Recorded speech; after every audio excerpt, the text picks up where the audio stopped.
Hey everyone, my name is Spencer Bombor, and I'm the Director of Accounts here at TeamLinkt. Today I'm super excited to show you the TeamLinkt platform, and in particular, how our scheduling tools can help hockey leagues, associations, and clubs this season. So without further ado, let's dive into things. So first tool that I'm going to show you is the Practice Schedule Builder tool, which does exactly like the name says, helps you schedule practices for your season.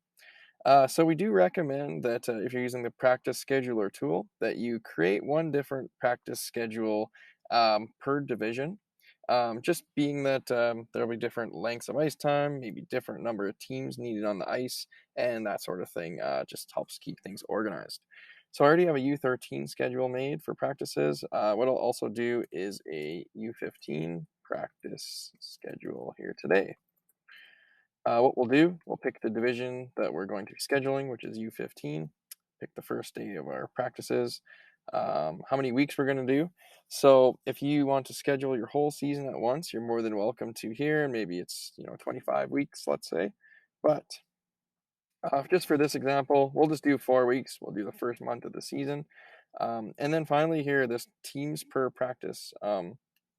This was designed with the younger age groups in mind, maybe like your U7s or U9s, where potentially you'll have different teams on the ice at the same time practicing, maybe with shared ice.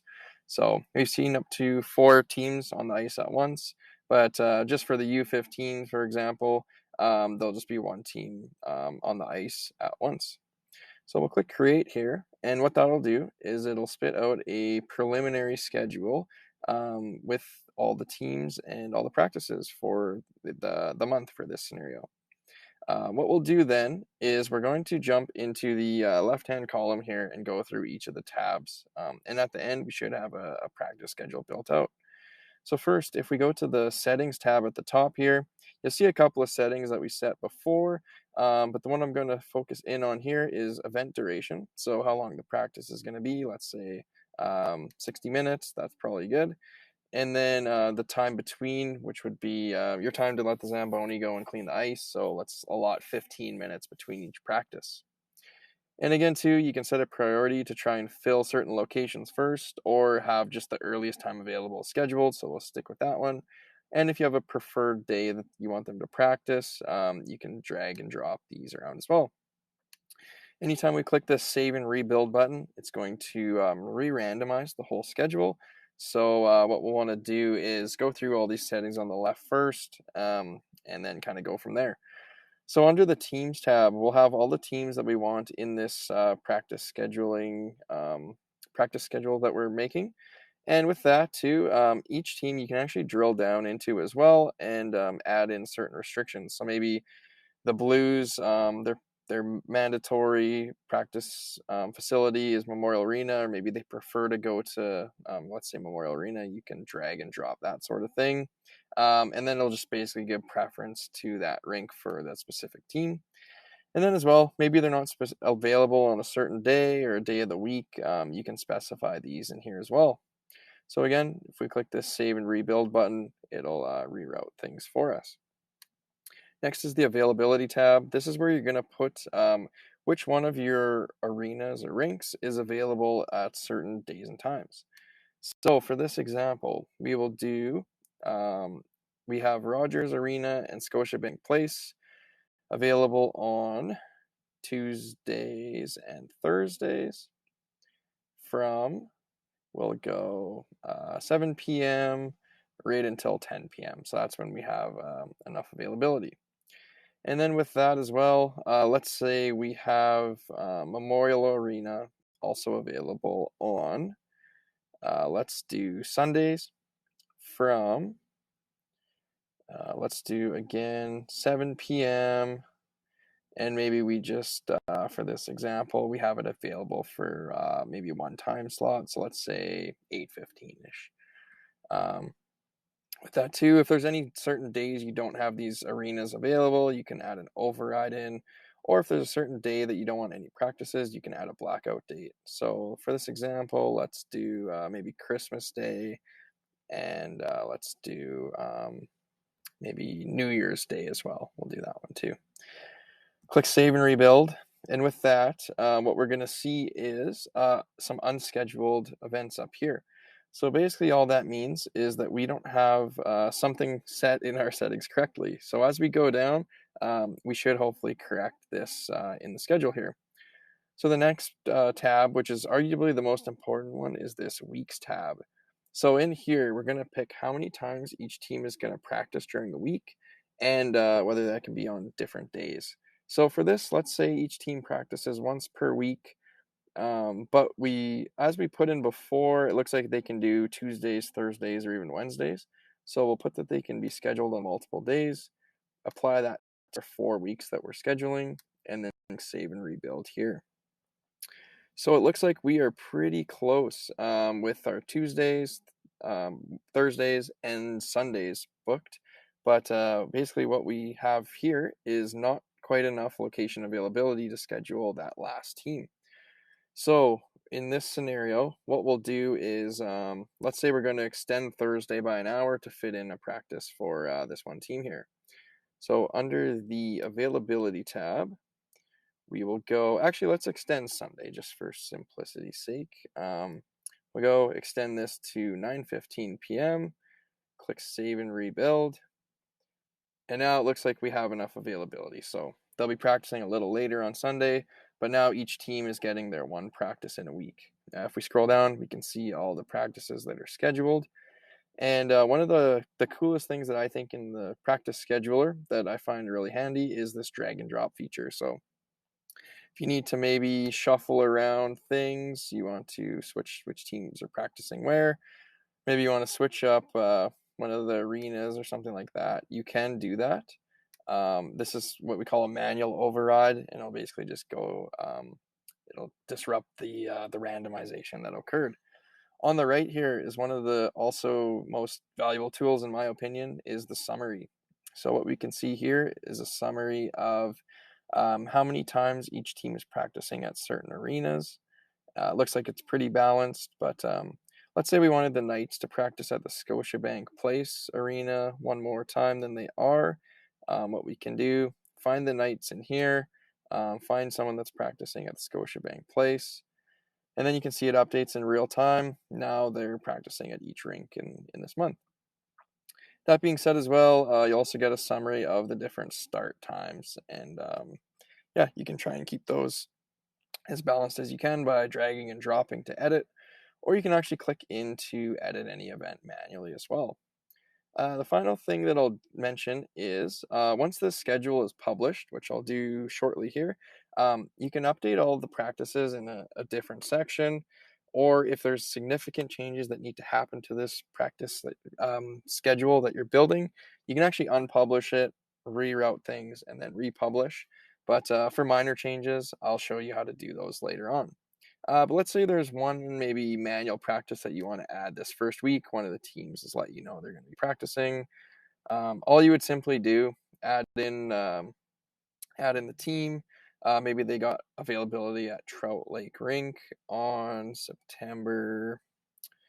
Let's do the 14th at 5 o'clock. So that'll add in a manual practice here.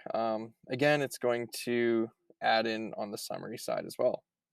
So last thing that you do here, if you're ready to publish it, you can click this publish button. Or if you want to maybe show another board member or something like that, you can just save the draft and kind of go from there. With that too, if there are any conflicts that are scheduled, you'd be able to view them right here and then resolve them however you need to. But here, we'll click this publish button here. It's going to warn me that I have some conflicts that I would need to sort out before I publish. So I'll just get those sorted out now, and I'll join you back here in a second. All right, we are back. So the problem that I was running into with my conflicts on my schedule was linked to other games that I already had existing in my league schedule for these locations. So they were getting double booked. Which is one of actually the good features of our platform is it will recognize conflicts and not let you double book certain locations in your organization. So from there, once all the conflicts are resolved, we'll click the publish button and then click continue. I'll show you how to set up the team management app for all the teams to access the schedule later on. But yeah, we'll just click the publish button here. Perfect. So now we'll see on the practice schedule builder, our U15 schedule is currently processing and it should be available to us soon. The next tool that I'm going to show you while we wait is the game schedule builder tool. Very similar to the practice schedule builder tool, except like I mentioned, it is for scheduling games. So from here, we'll go through this quick wizard to set up our game schedule. We'll stick with the U15 theme here and get all these games scheduled. All right, so we'll pick our 10 teams, I believe it is. Click next, and we'll pick where we're going to play games. So in this scenario, let's say all of the games are at Sunset Arena and Trout Lake Rink. And with that in mind, we'll pick which days these games are going to happen on. So let's say they're Friday and Saturdays only. And we'll go from 5 p.m. until 10 p.m. And then on Saturdays as well, let's say that we have Trout Lake Rink, and that's available all day. So we'll have unlimited availability right now for Trout Lake Rink, and I'll show you how to kind of tailor down to get this making sense afterwards.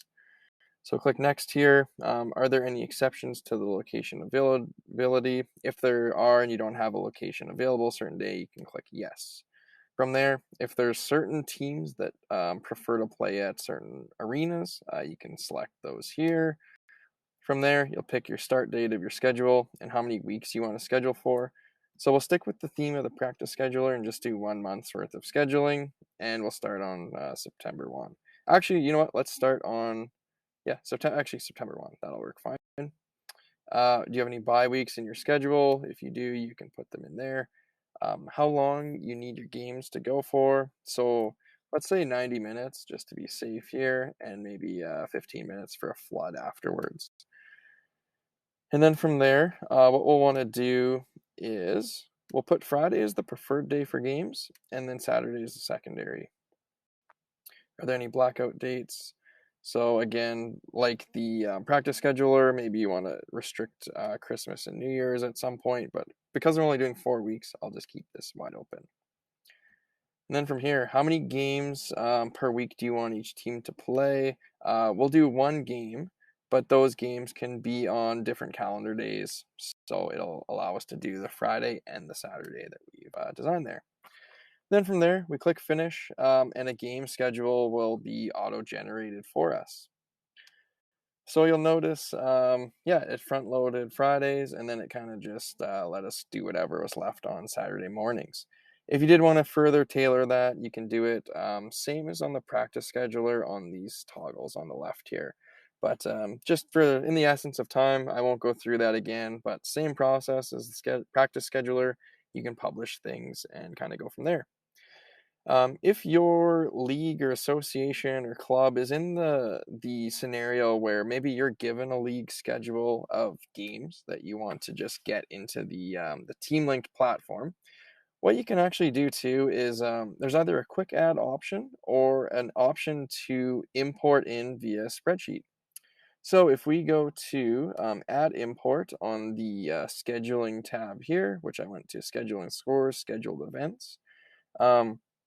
First, I'll just go to add events here and show you how the quick add works.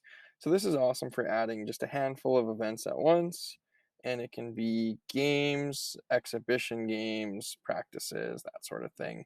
And again, you just pick the day and time that you want things to happen at.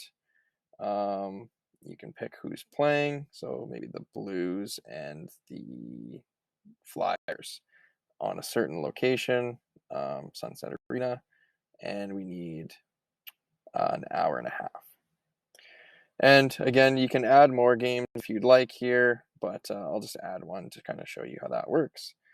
Click create, and what that does is regardless of the medium or the way that you're adding your games, whether it's through the builder tools or this quick add or an import, everything ends up in this scheduled events tab for you. So it's a nice little mix of all the schedule that you have going on. So that was the quick ad. If you want to import through a spreadsheet, which I know is a very common scenario for hockey associations and clubs, you can go to that import option. If you have a spreadsheet with your games, what you'll want to do is get all the columns lined up like we have mapped here.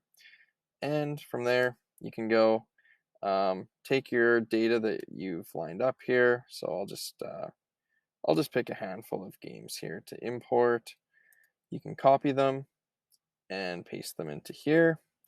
So that'll work great if you have all your columns in this same format that we have. But maybe you have them in a different order or something like that. There's also the option to click this import file and actually choose the and map out which columns you want where. So that's remember that's an option as well. So from here we can click submit data, and it'll kind of work its magic in the background, and eventually these games will be added into the scheduled events section.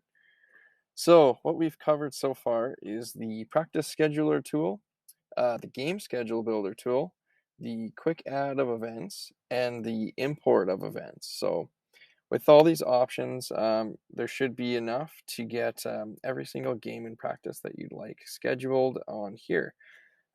So as we all know, changes need to happen during the season, maybe updates to times. So in this scheduled events section is where you can make all of your changes. So what we can do is if you need to just edit one game, you can simply go in, click the edit button on the right here, edit any sort of thing that you need. Maybe it's the time, the day, the duration. Maybe you just need to cancel the event altogether. What you can do is fill that out, and this cool button right here, notify the teams. What that'll do is once the team management app is set up, you can notify everyone. And what it'll do is it'll send a push notification to the team via the TeamLinkt app, as well as send an email copy highlighting whatever change you made. So keeps everyone in the loop, and hopefully will reduce any sort of confusion with players or parents there. So if we click save, it'll apply whatever change we made, and if we've told it to, it'll also push a notification. With that as well, we know sometimes that maybe something happens on a certain day and we need to just cancel everything or update a bunch of games at once. So, common scenario here in Canada, maybe there's a blizzard and roads are bad and we need to cancel all the practices for one day. So let's say that's September 1st. What we can do to make all these changes at once is actually go in, check off the 4 games on the 1st, click mass updates here, pick what we want to update. So maybe we're pushing those games, or sorry, those practices to the next day, September 2nd. Oh, sorry, I'm clicking all over. You can do something like that, or maybe you want to change the event status to just be canceled so everyone knows they're not practicing today, and then maybe you want to edit the games after. You can do that sort of thing. What you could do is click there. If you want to notify the teams, you would check this box, click update, and it'll automatically mark those 4 games as canceled. And again, like I mentioned, in the team app that the teams will actually use, this game will say canceled. They'll get it notified via the app, and they'll get that email copy highlighting whatever's been changed. So with that, the last thing that I want to touch on is the team management app integration with the schedule. So by signing up with to use TeamLinkt, all of your teams will get free access to the TeamLinkt team management app. So with that app, the teams get full access to all features. That's including setting your attendance for each game. There's a team chat. There's you can view the schedule in there. Everyone's contact information that they provide is in the app. You can share photos, fundraise, vote in polls, and much more. I'm just scratching the surface on what this app can do, but it is awesome. I guess the only other thing that I'll touch on is if you're looking to get set up or get more info, or you're interested in TeamLinkt and maybe learning more, what you can do is go to teamlinkt.com. You can go and create an account from there. I'll show you that process here. So if we go to teamlinkt.com, and yeah, if you're interested in kind of getting started, you would click this Leagues, Clubs, and Associations button here. And then from there, if you want to kind of just get started, make an account, it's free. You can click here. If you'd like to schedule an appointment with an account rep, you can book a demo through this site as well. Thanks everyone for watching this webinar on the TeamLinkt platform and scheduling for your hockey season. We hope to see you all in the TeamLinkt platform soon.